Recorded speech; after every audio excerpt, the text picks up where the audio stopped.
Let's talk Never Been Chris. I'm Casey, also known as the Heart of Reviews, and we have a very interesting one today.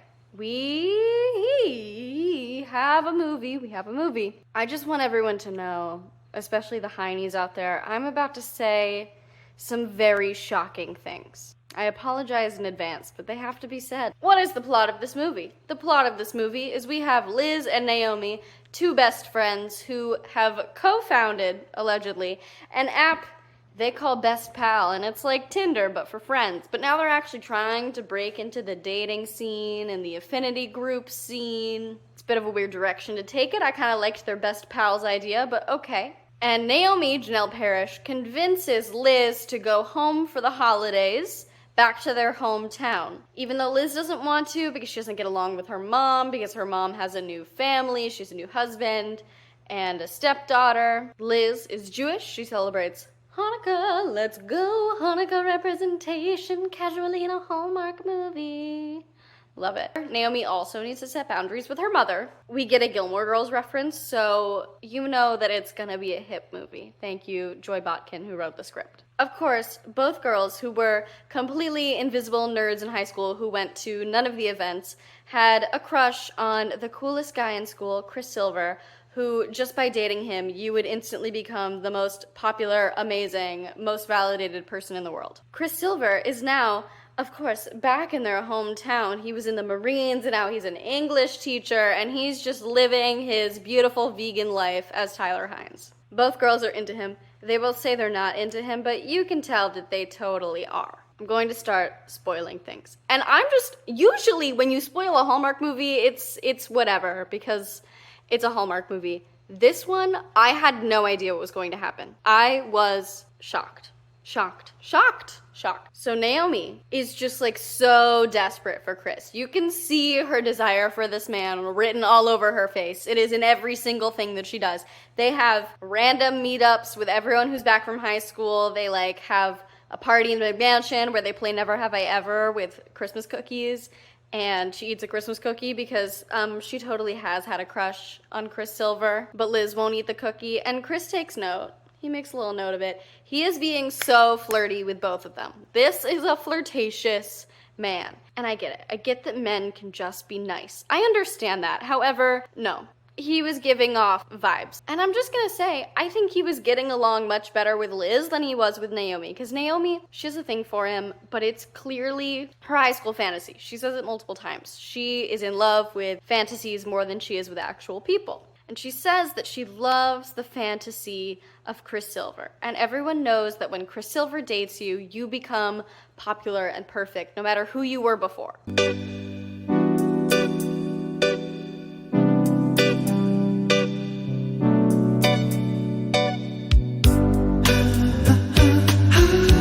And she still needs that validation because she doesn't really feel that validated in her work. People assume that she's not the co-founder of Best Pal. She's just sort of along for the ride. She needs Chris Silver to Chris her.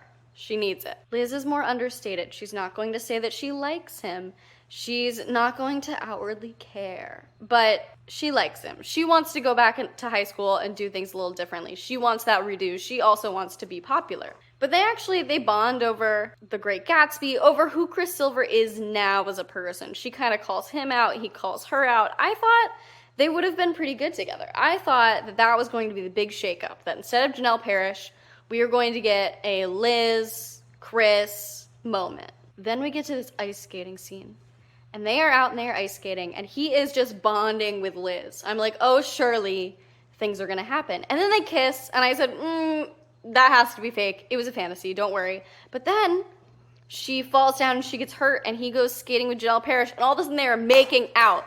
They are just smooching on the skates. Smooching on the skates. I was shocked. Because typically, you don't get an early kiss in the movie. And I was still convinced that she did not belong with him. And that therefore this would not be the final kiss. He wouldn't be kissing Janel Parrish at the end of this movie, right? Quite honestly. And I do love Tyler Hynes. I think he's great. His character was he was some words that I don't like to say out loud. He was a little weird. He wasn't terribly charming. He clearly had a lot of insecurities. He needed a lot of therapy. That's my main takeaway, is that Chris Silver needs a lot of therapy. But he's the golden boy. And they say that he did not peak in high school. He most assuredly did. He peaked in high school, or at least he thinks he peaked in high school, and now he is just losing his mind. He doesn't know what he's doing. He doesn't like being a teacher because he thinks he could do more, and he thinks he was so cool. And I think he needs the validation from both of these women as much as they need the validation from him, which is why he's flirting with both of them. Which, bad look, buddy. Bad look, especially in a Hallmark movie. I don't want to see that. I don't want to see you flirt with my best friend, okay?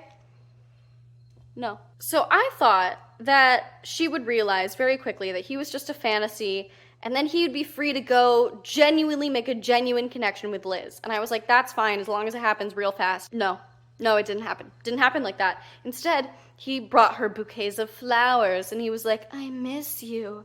Oh, and then he said things like, I wish I were there to comfort you in high school. And it's just like, they're going for it. They're going for it. And I still didn't trust him. I didn't like it. I didn't like it. Although the bouquet was nice, and him saying that he missed her was sweet. We also see he's lying about being a vegan. Freeze! Vegan police! And they say that he's pescatarian because he's eating lox at a Hanukkah party. But here's the thing. They get hot chocolate flights, and they get aged cheese. And he says that they're vegan, but they don't advertise they're vegan, which seems like you can't do that with people's allergies. Also, I've had vegan cheese, and you can tell that it's vegan. You can tell that that is not cheese. And that was cheese. On April 4th, 7:30 p.m., you partook a plate of chicken parmesan. Chicken isn't vegan? The de-veganizing Ray. Hit him. And at the end of the movie, they're like, well, it's okay that you're a pescatarian, sir.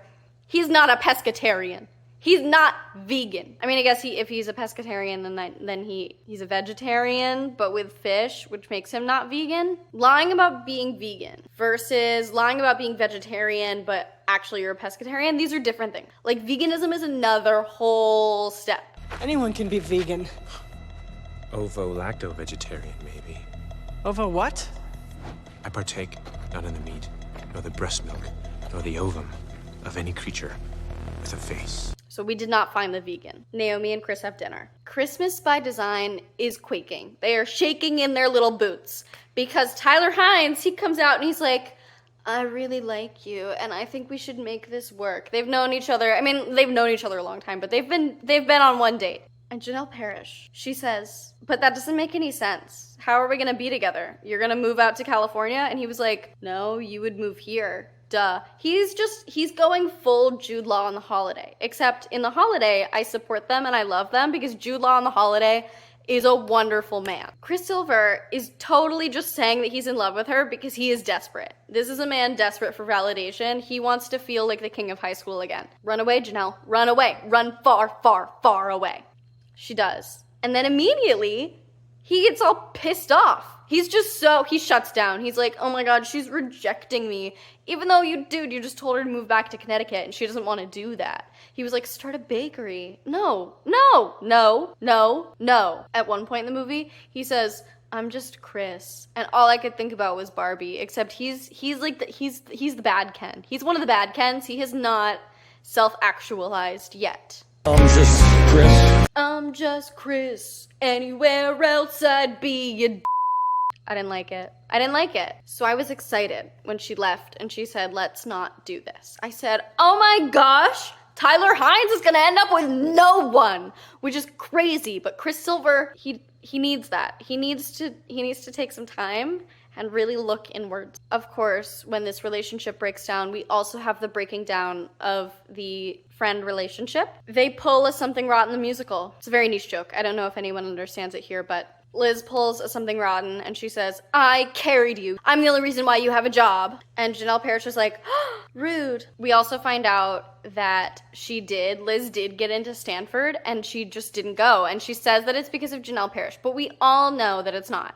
We all know that she didn't go because she didn't feel like she would fit in without having her best friend there because she never fit in high school without her best friend. She didn't go because she was scared, but she's blaming it on her friend. So they have one of these like explosive meltdowns. It's great writing. It's a great argument. It's very accurate to friendship. The friendship across the board in this movie was so good. It is how two women act is how two women act about crushes in high school too. It was great. But clearly they had their own internal issues that they were taking out on each other because it's easier to take something out on your best friend rather than to look internally. They both need therapy. And luckily, they figured this out. Their moms got them through it after they established healthy boundaries with their mothers. We love to see it because that was rough. There was a lot of realism in this movie, in both of those things. And my favorite part about the ending was that, of course, they're gonna stay best friends. They need space from each other. They can recognize that. They're doing the best things for each other, but they still love each other, and they know they gotta work on things internally. That was really good to see. What I did not like. This is, again, very accurate. Do we want to see that in a Hallmark movie? Do we want to see an unhealthy relationship in a Hallmark movie? No. I mean, we see a lot of them. But this is a movie where I was like, they are showing so many good, healthy decisions. And then Janel Parrish, she goes to this big reunion event. It's very unclear who's invited to this. Why is everyone... It's not a reunion. It's 17 years, and they planned it in like a day. I don't know how that happened. Janel Parrish comes. She sees Chris Silver, and she's like, hey, I just want to let you know that I do really like you, and I do think we could make this work. And he's like, great. I thought you were just straight up rejecting me. Sorry I acted like a dumb butt. But I agree. And then they just make out hardcore. And that pissed me off. Because first of all, how are you gonna make it work? He still wants you to move back to Connecticut. No. He needs therapy. He thinks that this is all solved, that he's great, that all he needs is a kiss from a pretty girl who liked him in high school. No. And he does say that he's clearly pretty insecure. So at least he gets that. I don't think he understands the full extent of his problems. And clearly she doesn't either. She also needs therapy. Here's what I wanted from the end of this movie, and I realize this would have made a lot of people angry, so I get why Hallmark didn't do this, but I wish they would have. I wanted her to go to Chris Silver and say, hey, I am so sorry that I don't think we can make this work because I would like to stay in Palo Alto. However, I think you are a delightful human being.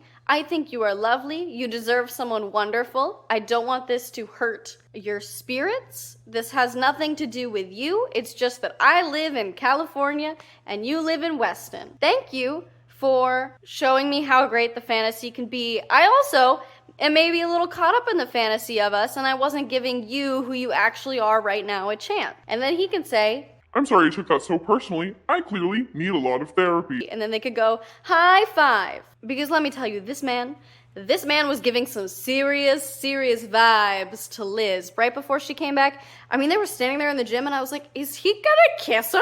That'd be gross. I don't want to see that, and I'm glad that he didn't. But Naomi and Chris, no,